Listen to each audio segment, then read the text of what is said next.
Hello friends, this is Carmen. Welcome back to my channel. If it's your first time here, welcome. Today is a special day because I'm going to give you a quick tour of the little setup that I have in my bedroom. And it's going to be quick because I live in an apartment and this is the only window in this bedroom, and that is where the only light comes from, other than this grow light here. So stay tuned and I will show you everything that I have growing here in this window and how I take care of it. So as I mentioned, this is the only window. The rest of the bedroom is pretty dark because I'm on the first floor, and just above me here there's like a walkway to the second floor and a staircase and everything. So even with the east facing window that I have here, it still cuts down on the light. Now we're moving into summer, so the sun is shifting more this way where there'll be more light coming through, so that's a good thing. But in the meantime, over the winter, I did get this grow light here that I turn on every morning and open the blinds. I have them closed now because of the video for the backlighting, but I have these on during the day and it seems to be doing the trick. We'll see how it goes during the summer, if I need to have these on or not. So we'll see how it does. Now I have these hanging here on a drapery rod that I installed along with the hanger there. And what I have, let's start over here. This is my Pothos mandula. This was one of my wish list plants last year, and I got it at Plant Stand of Arizona. I'm really happy with it. I have not repotted it. It's in original soil and pot, and it's doing really well there. I was noticing the variation on the leaves are just really gorgeous. I'm really happy with this plant. I haven't had any issues with it. I just watered it today, and I probably water it right now in the winter every 2 weeks. Seems to be happy, but I go by the feel of the leaves, if they're feeling thin, if they're feeling limp, the weight of the pot, and I stick my finger down in there. So all those things combined, I'll determine if it needs water or not. But today everybody here got water, along with some worm castings to help them along in their spring growing. This is my marble queen. She has been reverting a little bit back to a more green growth, but it's still really cool as far as the variation on it. So hopefully with the more light, it'll get a little bit lighter. Right now it's just a little too dark for what it should be and for what I would like it to be. This one's coming in pretty light, so hopefully other ones will come in light too, but it's growing quite a bit. I mean, as far as the trailing aspect of it, it's really nice. I think I'm probably gonna have to move this guy or tether the macrame a little bit higher somehow so it won't be touching the plants below. Now right next to that is my Philodendron silver stripe. This one has just been growing and growing. I've had to wind it up along the macrame there. What I'd like to do is for it to grow along the rod here. I think that would be really cool, and it's just about there. I think there's 3 different vines that are growing up here, and it's still got some down here. I have propagated this quite a bit. A little bit of burn there, but really cool plant. Lots of variation on the leaves as far as the size, the patterns on it. You can see here how this one is just long compared to the other ones. And they do come in like this, like a bronzy color, and then they lighten up and get like this. So really, really cool plant. I love it. This one I got at a local nursery, Whitfield Nursery. If you're here in the Phoenix area, you probably heard of them. And I'm really happy with that one. This is my not urban jungle, live trends that they sent me. Love this pot. And this, I believe to be a Scindaptus argyraeus. I believe it's pronounced. But when I did the haul on these, somebody told me or mentioned to me that they thought it may be a silvery ant. I'm not sure. I still think it's an argyraeus because it really doesn't have a whole lot of silver. Sorry, get some light in there. Doesn't have a whole lot of silver on it. So let me know in the comments down below what you think. But I love the way that this is here with this pot. And it's just such a beautiful pattern. It did have moss on the top of the soil. I took that off so it would dry a little bit quicker and take away the risk of any root rot in there, the soil staying too moist for too long.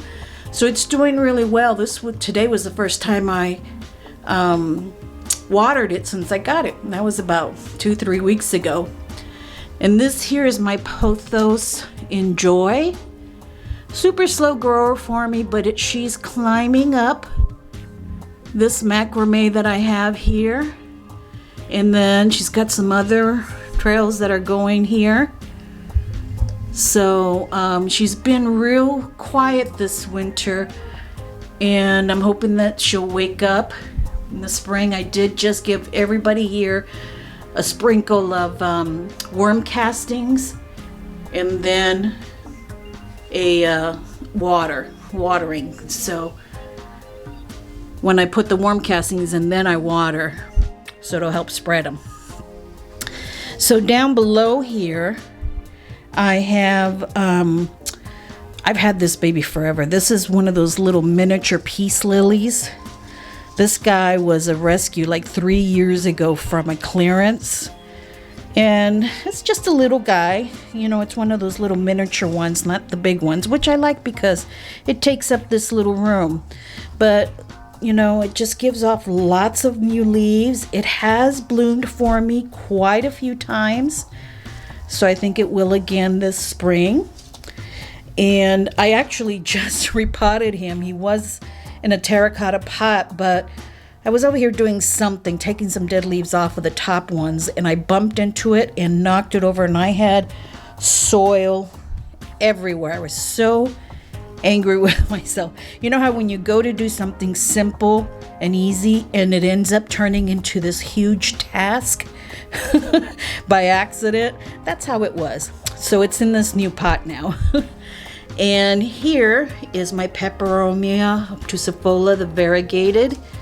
Let me just take it out a little bit so you can take a closer look. Now this one was one that I had taken part of it out and put it in some water propagation because it wasn't doing well. And then it did well, and I brought everybody back together. So there's 3 now in here. But it's doing really super well. Oh, and that ceramic pot is super heavy. You probably remember this. This is my Macaulay's, Philodendron Macaulay's finale. We had that discussion in another video where originally I thought it was a Prince of Orange, and no, this is a Macaulay's finale. And it's doing okay. It is giving out, see their new leaves, but the one before that, look at that, it's having issues opening up, and I've kind of helped it a little bit. Don't know if I should be doing that or not. Let me know if you guys have had issues like that where the leaf just needs a little bit of help, a little bit of tug. The other leaves are doing okay. You know, they've got that nice green with the burgundy edging on it. This one looks like it may be on the way out, but it's these new ones that are having some issues opening up. So I'm keeping an eye on it. Other than that, it's doing okay. Let me show you this one before I show you the Monstera. This is a Ficus elastica taniki that I picked up at Home Depot last summer, and it's coming out of dormancy. This leaf right here is new, and it's getting another one, so it's doing really well in its little pot. That's still in the original pot. I did change the soil, but it's still in its original pot. You can see, sorry for the light, it's so hard to film in here. You can see how it's leaning towards the window. Now I wanted to save this one for last. You probably remember this Monstera leaf that my mom had given me, and I had so many issues with this leaf and propagating it and getting it to root. Finally got it to root, and it gave off this leaf, which was great. And then it gave off this leaf, which is good too. No fenestrations, but okay. But the main leaf is having so many issues. Let me show you the back, where I'm concerned about. See how it's, I don't know, I have sprayed it with insecticidal soap spray. I think I may need to treat it again. The other new leaves don't seem to have that. Oh, this one does a little bit, so I may need to spray again. And I kind of feel here that there's another leaf coming, but I have worked so hard to save this baby, because you know, when somebody special gives you a plant from theirs, you know, you want to try your very best to save it. So I think this is about the 5th spot I've put it in trying to save it, and I don't think it's the lighting. I think it has had issues with some type of I don't know if it was thrips. I have not actually seen little insects on it, so I don't know if it's a fungus thing or what, but it's hanging in there. It's not dead, which is, you know, is a good thing. So those are the plants I have. It's just 10 plants, but you know, they're the ones that sleep with me here, and I wake up and see them first every morning and check them first every morning, turn on their light, open their blinds for them, then say goodnight to them at night. So I have a special attachment to them. And let me know if you have any suggestions on helping me with this Monstera Deliciosa or the Macaulay's Finale there, as far as, you know, what's wrong with them and how I can get them to, you know, thrive a little bit more. Thanks so much, friends. I appreciate your visiting with me today and letting me share my little collection that I have in the bedroom here. Appreciate you. Give this video a like, subscribe if you haven't already, so you don't miss any of my videos, and I will see you in the next one. Have a blessed day. Bye-bye now.